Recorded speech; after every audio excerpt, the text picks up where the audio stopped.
Traffic ತುಂಬ ಇದೆ ವೀಕ್ಷಕರೇ. ಆದರೂ ಅಷ್ಟೇನಲ್ಲ, ಹೋಗ್ತದೆ ಫಾಸ್ಟ್.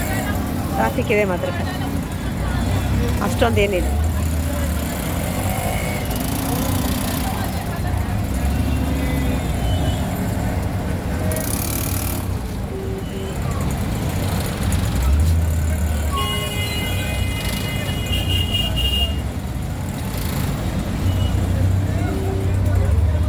ಮುಂಬೈ ಮಾತ್ರ ಬೆಸ್ಟ್ ಇದೆ. ಎಲ್ಲ ಕಡೆ ಹೋಲಿಕೆ ಮಾಡಿದ್ರೆ ಮುಂಬೈ ಮಾತ್ರ ಭಾಳ ಒಳ್ಳೇದಿದೆ ವೀಕ್ಷಕರೇ. ನಾನು ಸುಳ್ಳು ಹೇಳ್ತಾ ಇಲ್ಲ, ಇದು ಖರೆ ಮತ್ತು ಮಾತು. ಯಾಕಂತ ಕೇಳಿ, ನಮಗೆ ಟ್ರೈನ್ ಸುವಿಧಾ ಇದೆ, ಲೋಕಲ್ ಟ್ರೈನ್ ಗರ್ದಿ ಆಗ್ತದೆ, ಪರವಾಗಿಲ್ಲ. ಅದು ಭಾಳ ಸುವಿಧಾ ಇದೆ ವೀಕ್ಷಕರೇ. ತುಂಬ ತುಂಬ ತುಂಬ ಒಳ್ಳೆಯದು ಮುಂಬೈ. ನಾ ಎಲ್ಲ ಕಡೆ ಅನುಭವ ಮಾಡಿದ ಪ್ರಕಾರ ನೋಡಿದರೆ ಮುಂಬೈ ಮಾತ್ರ ತುಂಬ ಒಳ್ಳೆಯದಿದೆ ವೀಕ್ಷಕರೇ. ನೋಡಿ, ಮುಂಬೈದು ಸ್ವಲ್ಪ ಕುಡಿ ನೋಟ ತೋರಿಸ್ತಾ ಇದ್ದೀನಿ ಅಷ್ಟೇ. ಇದು ಮುಳ್ಳುಂಡ್ ಅಂತ ಹೇಳಿ.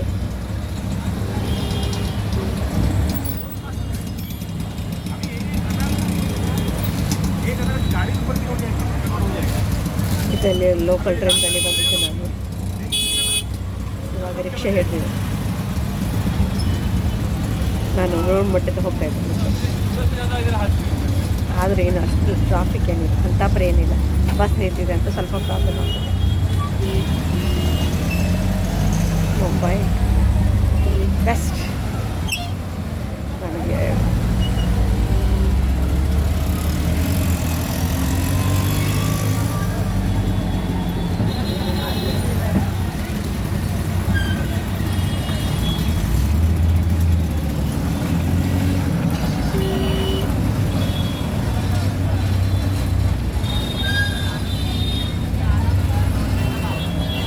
ಇಲ್ಲಿ ಬಡವರಿಗೆಲ್ಲ ದುಡ್ಕೊಂಡು ತಿನ್ನಲಿಕ್ಕೆ ತುಂಬ ಒಳ್ಳೆಯದಿದೆ ವೀಕ್ಷಕರೇ. ಬಡವರಿಗೆಲ್ಲ ಜೀವನ ಕೊಟ್ಟಿರುವಂತಹ ಮುಂಬೈ. ಇದು ಸಾಕ್ಷಾತ್ತಾಗಿ ಮಹಾಲಕ್ಷ್ಮಿ ವಾಸವಾಗಿದ್ದಾಳೆ. ಬಂದವರಿಗೆ ಯಾರಿಗೂ ಖಾಲಿಯಾಗೈಲಿ ಇನ್ನೂ ತನಕ ಕಳಿಸಿಲ್ಲ ಅಂತ ಹೇಳ್ತಾರೆ ವೀಕ್ಷಕರೇ. ಮುಂಬೈದಲ್ಲಿ ಜೀವನ ಮಾಡ್ಕೊಂಡವ್ರಿಗೆ ಎಲ್ಲರೂ ಉದ್ಧಾರ ಆಗಿದವರೇ ಹೆಚ್ಚಿನವರಿದ್ದಾರೆ. ಆ ಮಹಾಲಕ್ಷ್ಮಿ ತಾಯಿ ಸಾಕ್ಷಾತ್ತಾಗಿ ನೆಲೆಸಿದ್ದಾಳೆ.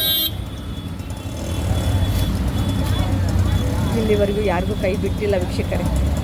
ನಾ ಹೇಳ್ತಿರೋದು ನನ್ನ ಜೀವನದ ಅನುಭವದಿಂದ ನಿಮ್ಗೆ ಹೇಳ್ತಾ ಇರೋದು. ಆದರೆ ಎಲ್ಲರ ಬಾಯಿಲಿದ್ದು ಕೇಳಿದ್ದು ಉಂಟು. ಮುಂಬೈದಲ್ಲಿ ಸಾಕ್ಷಾತ್ ಮಹಾಲಕ್ಷ್ಮಿ ನೆಲೆಸಿದ್ದಾಳೆ. ದುಡ್ಕೊಂಡು ತಿನ್ನೋರಿಗೆ ಅದೆಂಥ ಸುಖ ಇದೆ. ಮೆಹನತ್ ಮಾಡಿದವರಿಗೆ ಎಂದೆಂದೂ ಕೈ ಬಿಟ್ಟಿಲ್ಲ ಆ ಮಹಾಲಕ್ಷ್ಮಿ. ಆದರೆ ಕಷ್ಟಪಡಬೇಕು, ಸುಖ ಸಿಕ್ಕೇ ಸಿಗ್ತದೆ ವೀಕ್ಷಕರೇ. ಇದು ನನ್ನ ಜೀವನದ ಅನುಭವ.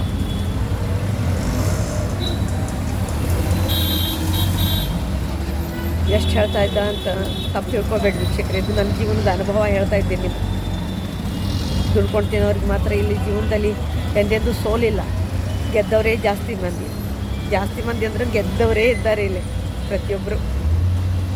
ಒಂದು ಸಣ್ಣ ಕೆಲಸ ಮಾಡ್ಕೊಂಡವ್ರು ಹಿಡ್ಕೊಂಡು ಮೇಲ್ತನ ಯಾರ್ಯಾರು ಮುಂಬೈದಲ್ಲಿದ್ದಾರೆ, ಜನ್ಮ ಧನ್ಯ ಇದೆ ವೀಕ್ಷಕರೇ.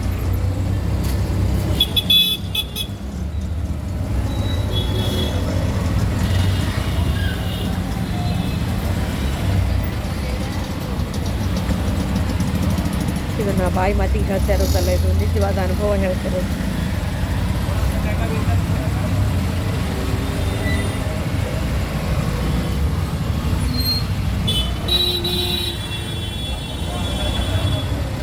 ಸ್ವಲ್ಪ ಲಾಂಗ್ ಆಗ್ತಾಯಿದೆ ವಿಡಿಯೋ, ಆದರೂ ನೋಡಿ. ಇದು ಜೀವನದಲ್ಲಿ ಇನ್ಸ್ಪೀರಿಯನ್ಸ್ ಕಥೆ ಮಾತ್ರ ಖರೆ. ಪ್ರತಿಯೊಬ್ಬರು ಬಾಯಲ್ಲಿ ಕೇಳಿ ಮುಂಬೈದು ಜೀವನ ತುಂಬ ಸುಂದರವಾಗಿದೆ.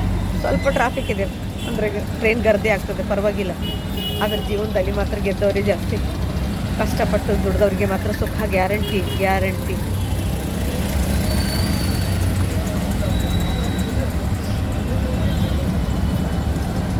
ಇಲ್ಲಿ ಬಂದವ್ರು ಮತ್ತೆ ಯಾರು ವಾಪಸ್ ಹೋಗ್ಲಿಕ್ಕೆ ಇಷ್ಟಪಡಂಗಿಲ್ಲ ವೀಕ್ಷಕರೇ.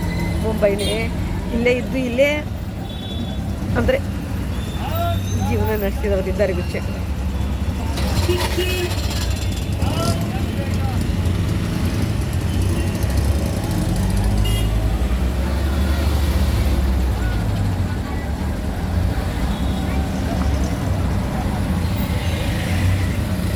ಇವಾಗ ನಾನು ಹೋಗ್ತಾ ಇರೋದು ಮುಳ್ಳುಂಡ್ ಮಟ್ಟಕ್ಕೆ ಹೋಗ್ತಾ ಇದ್ದೇನೆ. ನಾನು ನಿಮಗೆ ಅದೇ ಹೇಳು, ಇಲ್ಲಿ ಚಾತುರ್ಮಾಸಕ್ಕೆ ಯಾರೇ ಬಂದರೂ ಬರ್ಬೋದು, ಆರಾಮಾಗಿ ಬರ್ಬೋದು, ನಿಮಗೇನು ತ್ರಾಸ ಆಗೋಂಗಿಲ್ಲ. ಬನ್ನಿ, ಆದರೆ ದೇವ್ರ ಮೇಲೆ ಭಾರ ಮಾತ್ರ ಹಾಕ್ಬೇಕು. ನೀವು ದೇವ್ರ ಮೇಲೆ ಭಾರ ಹಾಕಿದ್ರೆ ಯಾವತ್ತು ನನ್ನ ತಂದೆ ಶ್ರೀನಿವಾಸ ಕೈ ಬಿಡೋಂಗಿಲ್ಲ. ವೀಕ್ಷಕರೇ, ಚಾತುರ್ಮಾಸಕ್ಕೆ ಎಲ್ಲಿಂದ ನೀವು ನೋಡ್ತಾ ಇದ್ದೀರಿ ನನ್ನ ವಿಡಿಯೋ, ಅದು ಚಾತುರ್ಮಾಸದ ಪ್ರೋಗ್ರಾಮ್ ಮಾತ್ರ ಭಾಳ ಚೆನ್ನಾಗಿ ನಡೀತಾ ಇದೆ ವೀಕ್ಷಕರೇ. ನೋಡಿ, ಮುಳ್ಳೂರು ಮಠಕ್ಕೆ ಬರ್ತಾ ಇದ್ದೀನಿ, ಚಾತುರ್ಮಾಸದ ಪ್ರೋಗ್ರಾಮ್ ಎಲ್ಲ ನಡೀತಿದ್ದೀನಿ, ನಾನು ಹಾಕ್ತಾ ಇದ್ದೀನಿ ವಿಡಿಯೋ. ಎಲ್ಲಿಂದ ನೋಡ್ತಾ ಇದ್ದೀರಿ ಬನ್ನಿ ಪ್ಲೀಸ್ ವೀಕ್ಷಕರೇ. ಇಲ್ಲಿ ಎಲ್ಲ ಏನೇ ಕೊರತೆ ಇಲ್ಲ ನಿಮಗೆ ಚಾತುರ್ಮಾಸದಲ್ಲಿ. ಬನ್ನಿ, ಎಲ್ಲರೂ ಬನ್ನಿ ವೀಕ್ಷಕರೇ. ವೆಂಕಪ್ಪನ ದರ್ಶನ ಮಾಡಿ ನಂದು ವಿಡಿಯೋ ಬಂದು ಮಾಡ್ತೀನಿ, ಮತ್ತೆ ಹಾಕ್ತೀನಿ ವೀಕ್ಷಕರೇ. ನೀವು ಸಪೋರ್ಟ್ ಮಾಡಿದರೆ ನಾನು ತುಂಬ ಧನ್ಯವಾದಗಳು ವೀಕ್ಷಕರೇ. ಹಾಂ, ಈ ಪ್ರವಚನ ನಡೀತಾ ಇದೆ ವೀಕ್ಷಕರೇ, ಅಲ್ಲಿ ಹೋಗ್ಬೇಕು ನಾನು. ಆದರೆ ವೆಂಕಪ್ಪನ ದರ್ಶನ ಮಾಡಿಸಿ ಕರ್ಕೊಂಡು ಈಗ ಮುಗಿಸ್ತೀನಿ. ವೆಂಕಪ್ಪನ ದರ್ಶನ ಮಾಡಿಸ್ತೀನಿ.